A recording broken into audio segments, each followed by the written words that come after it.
Si on prend la première entrée sur les élèves, je crois que les débats qui se portent beaucoup aujourd'hui dans le monde sont en espèce de passage de ce qu'on pourrait appeler le droit à l'éducation au droit à l'apprentissage. Donc je vais ici, dans cette première partie, insister beaucoup sur le concept d'apprentissage et essayer de voir de quelle manière on peut le penser aujourd'hui. Évidemment qu'on est tous d'accord sur une espèce d'un passage de poser l'apprentissage comme une référence centrale de nos débats à partir des thèmes de l'inclusion, d'une école pour tous, etc. Bon, ça a été la grande bataille du XXe siècle, d'avoir cette éducation inclusive, cette possibilité d'avoir tous les enfants à l'école. Et dans une certaine mesure, on les a tous à l'école, mais souvent on ne sait pas quoi les faire. C'est-à-dire qu'on ne sait pas très bien comment traiter ces enfants une fois qu'ils sont tous à l'école et qu'ils ont tout accès à l'éducation. Donc le droit à l'éducation a été retenu à la suite d'une longue bataille civilisationnelle. Alors je crois que nous, on doit se poser maintenant cette question, qui à mon avis est une question centrale, c'est-à-dire comment enseigner ceux qui ne veulent pas apprendre. C'est-à-dire qu'enseigner ceux qui veulent apprendre, c'est très facile. C'est facile. Il n'y a pas besoin d'aucun outil pédagogique, d'aucune compétence spéciale pour enseigner un enfant qui veut apprendre. Le problème, c'est vraiment d'enseigner ceux qui ne veulent pas apprendre. Et c'est pour ça que nos compétences pédagogiques, que nos intérêts, que nos motivations, que nos attentions devraient se porter de plus en plus. Il y a un philosophe français, qui d'ailleurs n'est pas très controversé historiquement, un homme qui s'appelle Alain, dont vous connaissez très bien les travaux d'Alain. Il a écrit, il y a 80 ans, je crois qu'originalement c'était en 1932, une de ses propos sur l'éducation, qui est à mon avis ce qui définit métaphoriquement le mieux l'acte pédagogique de l'enseignant. Et je vais vous donner cette définition qui à première vue ne porte pas sur l'éducation, ne porte pas sur le travail de l'enseignant, et qui à mon avis c'est ce qui me convient le mieux dans cette phase de ma réflexion pour pouvoir dire quel est le travail ou quel doit être le travail d'un enseignant. Je partage avec vous la citation de Alain. Dit Alain, l'acteur n'a-t-il pas pour métier de plaire? Oui, mais il y a plaire et plaire. Il est difficile est d'amener les hommes à se plaire finalement à ce qui de premier abord ne plaît point. C'est-à-dire que pour moi, le travail de l'enseignant, et ça revient au thème d'enseigner ceux qui ne veulent pas apprendre, le travail de l'enseignant, c'est amener les enfants à se plaire finalement à ce que de premier abord ne leur plaît point. C'est-à-dire que le travail de l'enseignant, c'est d'arriver à que les enfants aiment les mathématiques à la fin de son travail, même si au premier abord, cela ne leur plaisait point. Alors le difficile, c'est d'arriver à inscrire une culture scolaire dans une trajectoire de vie, dans une trajectoire personnelle, et cela revient à poser la question de la culture scolaire et à poser la question de l'apprentissage. Vous connaissez tous ce travail qui a été fait il y a une dizaine d'années, peut-être un peu moins, sur les scénarios pour l'avenir de l'école de l'OCDE. Et dans ce travail, nos collègues avaient fait une enquête dans tout le monde pour savoir quels étaient les scénarios possibles pour l'avenir de l'école dans le monde. Ils étaient arrivés à 6 scénarios possibles. Le maintien du système scolaire bureaucratique, l'extension d'une espèce de modèle du marché, d'une privatisation de l'éducation, l'école se centrant au cœur de la collectivité comme institution centrale des communautés locales, l'école comme organisation apprenante ciblée, les réseaux d'apprenants, une société en réseau, donc une espèce de déscolarisation à travers des réseaux où les institutions scolaires ne seraient plus nécessaires, et finalement une espèce de désintégration du système, du coup d'un malaise des enseignants, d'une exode des enseignants et une diminution de la profession d'enseignante. Après avoir identifié ces 6 scénarios possibles, un peu dans tout le monde, à travers une enquête dans tout le monde, ils avaient demandé aux éducateurs quels étaient les scénarios les plus souhaitables. Et les éducateurs en tout le monde avaient refusé les 4 qui sont en rouge, donc le premier, le second, le 5e et le 6e, et avaient retenu le 3e et le 4e scénario comme ceux qui sont souhaitables. La profession, le monde de l'éducation s'est divisé à moitié entre ceux qui estimaient que l'avenir c'était l'école au cœur de la collectivité et ceux qui estimaient que l'avenir c'était l'école comme organisation apprenante ciblée.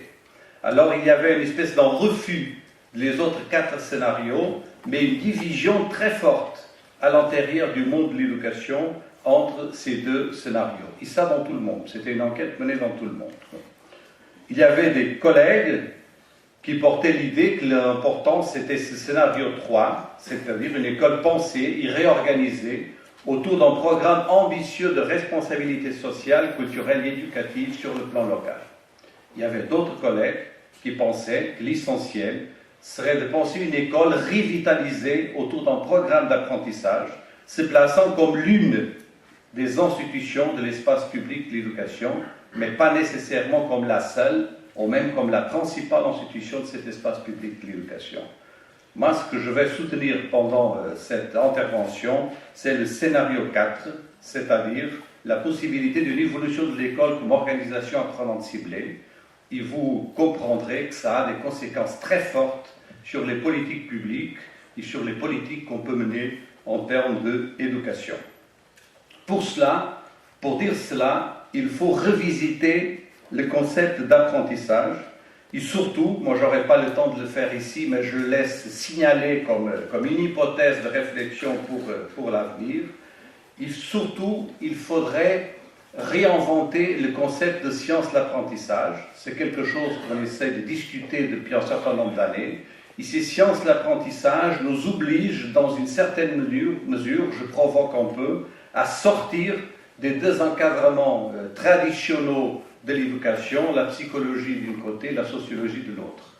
C'est-à-dire que la sociologie et la psychologie ont toujours été les 2 sciences qui ont influencé les débats éducatifs. Ils influencent toujours, mais il faut renouveler du point de vue de nos influences théoriques, de nos influences intellectuelles, ce débat à partir de toute une série de sciences de l'apprentissage au sens très général du terme, qui évidemment sont aujourd'hui beaucoup plus centrales pour comprendre ce concept d'apprentissage et pour pouvoir comprendre ce que signifie la possibilité de l'école comme une organisation apprenante ciblée. Je parle de manière très très vite évidemment de tout le travail des neurosciences, de l'importance des émotions, des sentiments, de la mémoire, de la conscience, de travaux qui ont été faits pendant les 10 dernières années, tous les travaux portant sur les théories de la complexité, ce qui fait qu'on n'apprend pas toujours du plus simple vers le plus complexe, qu'on n'apprend pas toujours du plus concret vers le plus abstrait. Je parle de toutes les théories de l'imprévisibilité, du problème de la gestion chaotique, entre guillemets, des apprentissages, de la possibilité que l'apprentissage souvent se fait à travers des chemins inattendus, d'une espèce d'absence de linéarité dans les processus d'apprentissage, contrairement à ce qu'est la culture scolaire traditionnelle. Je parle évidemment de toutes les études sur la cognition, les affaires, les rapports, les différentes formes d'intelligence, les avancées absolument fantastiques des 10 dernières années, des 5 dernières années sur le fonctionnement du cerveau. Je parle évidemment de toutes les technologies digitales, des problèmes de la navigation, des problèmes de l'auto-formation dans une nouvelle perspective, les problèmes de l'étude, les problèmes de la connectivité qui sont aujourd'hui centrales pour les questions de l'apprentissage. Je parle bien sûr des réseaux sociaux qui sont aujourd'hui très porteurs d'apprentissage à beaucoup d'égards, des réseaux d'apprentissage, de toutes ce qu'on appelle les technologies mobiles, donc des technologies qui ne sont plus attachées à une secrétaire, mais qui sont des technologies mobiles et qui sont aujourd'hui des outils puissants d'apprentissage. Je parle aussi de toutes les théories de la communication, de la possibilité de transformer la communication en apprentissage, c'est-à-dire, je vous parle de manière très vite de toute une série immense de travaux, de réflexions, de théories, de sciences qui dans les 10 dernières années ont avancé d'une manière fantastique à beaucoup d'égards et qu'on n'a pas encore été capable d'intégrer dans l'espace de l'éducation. Alors je crois que pour moi, ce débat sur l'apprentissage, sur les sciences de l'apprentissage, sur l'école comme organisation apprenante ciblée, c'est à mon avis ce qui caractérise les meilleures expériences que je connais dans le monde, aussi bien en termes de pays, mais surtout en termes d'expérience scolaire, en termes d'investissement dans certaines régions, en termes de certaines politiques.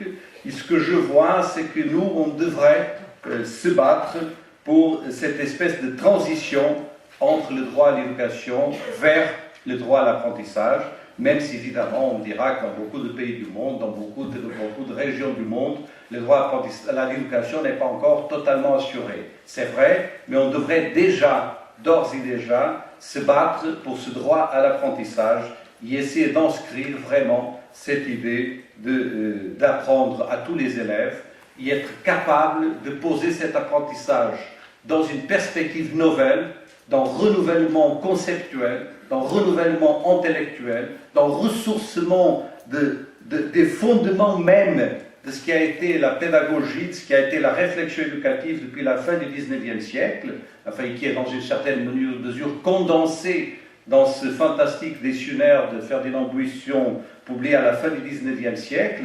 Dans une certaine mesure, ces 4 tomes du dictionnaire de Ferdinand Buisson sont encore aujourd'hui les fondements de notre pensée sur l'éducation. Il faut évidemment renouveler ça. Il faut, à mon avis, aller au-delà de ce qu'on pourrait appeler la modernité pédagogique, telle qu'elle s'est consacrée au XXe siècle.